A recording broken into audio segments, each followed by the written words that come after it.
Мы с вами уже выяснили, что те, кто не умеют готовить, в первую очередь не умеют выбирать мясо. Зато эти люди отлично умеют выбирать колбасу. И это хорошо, потому что во многих народных кухнях из колбасы готовят горячие блюда. Например, супы. Чтобы приготовить базовый суп на зажарке, в кастрюлю налейте немного растительного масла. Обычно те, кто не умеют готовить, не слишком жалуют лук. Поэтому нарежьте его помельче, но пусть его будет достаточное количество. Примерно столько же, сколько у меня. Слишком сильный нагрев под кастрюлей сейчас не нужен.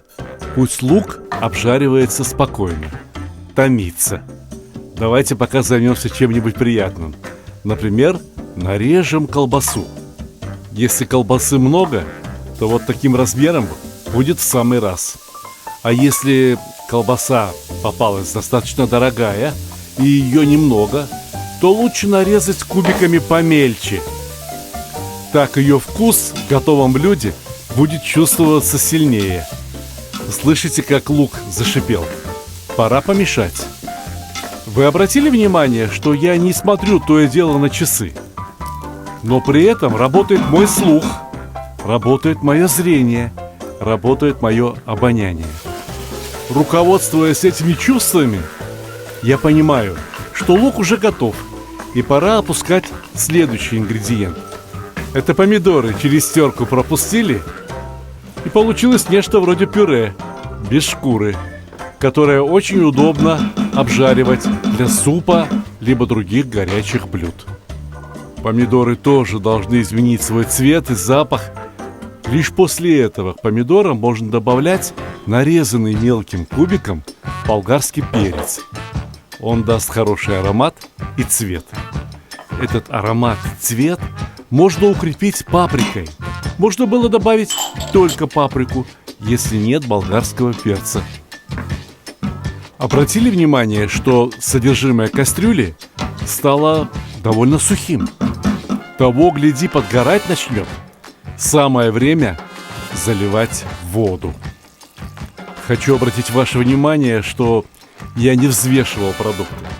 Я положил их на глаз и советую вам поступать точно так же. Ничего хорошего не получится у кулинара, который мечется между секундомером и весами. Лучше скорее колбасу опускайте. Пусть она нагревается вместе с водой одновременно. Колбаса, ветчина, каким-то образом вяленое мясо, любые копчености, они все уже готовы к употреблению. Поэтому в супе и в любых других горячих блюдах они будут готовы, как только нагреются, как только передадут свой вкус и запах содержимому кастрюли. Вот картошка сварится и суп готов. А если лень чистить и резать кубиками картошку, то можно взять, например, отварной рис. Либо еще проще, фасоль из консервной банки. А вы знаете, что приготовили мы сегодня не один суп, а целых 4. На любой вкус. Посмотрите. В первую тарелку я выкладываю отварной картофель. И пока я заливаю картофель бульоном, я должен рассказать об очень важном моменте. Как солить такие супы? Как правило, колбаса довольно соленая. Поэтому прежде чем опускать картофель, следовало попробовать бульон. И соль добавлять очень осторожно, чтобы не пересолить. Досаливать в тарелке не очень хорошо. Картошка так и останется непросоленной внутри и будет не слишком вкусной.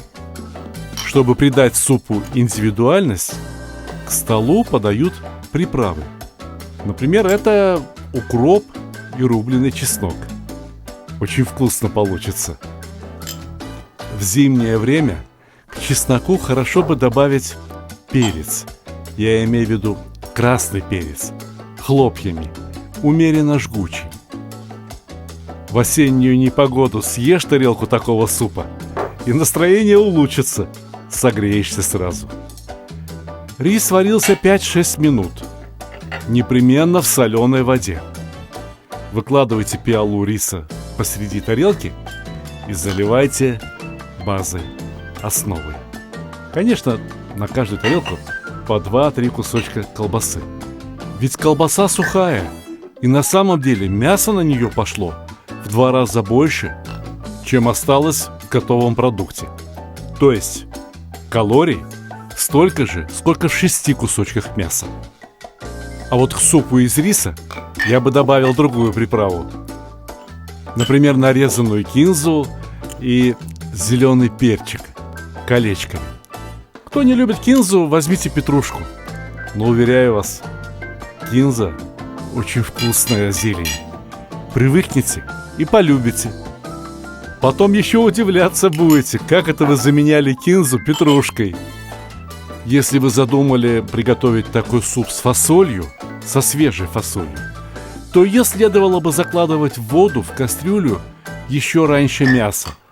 Фасоль варится достаточно долго, поэтому я спокойно заменяю ее фасолью из консервной банки и уверяю вас, что в готовом блюде ни по вкусу, ни по запаху разницы не будет. Лучше подумайте, чем фасолевый суп приправлять. Ну, конечно же, аджикой. Мне помогает аджика Махеев. Острая.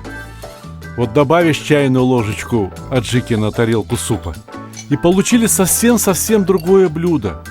Не то, что было вон там, с картошкой, с рисом. Это основа одна и та же.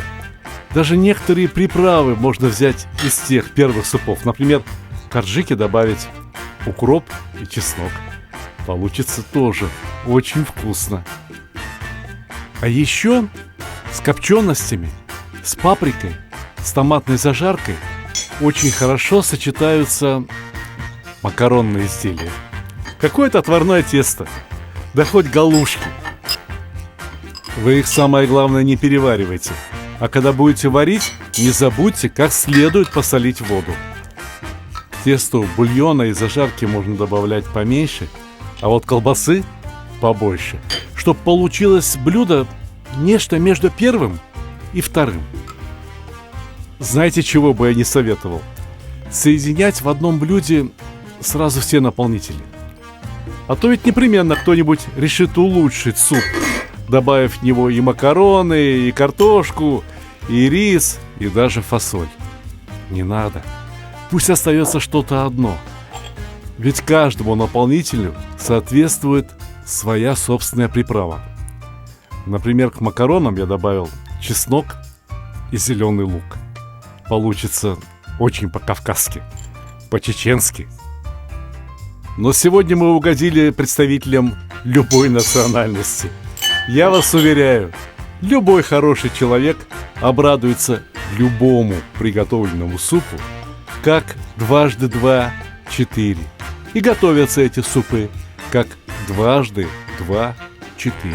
Запомните эту формулу. Готовить домашнюю еду очень интересно, очень просто и очень вкусно. Приятного аппетита!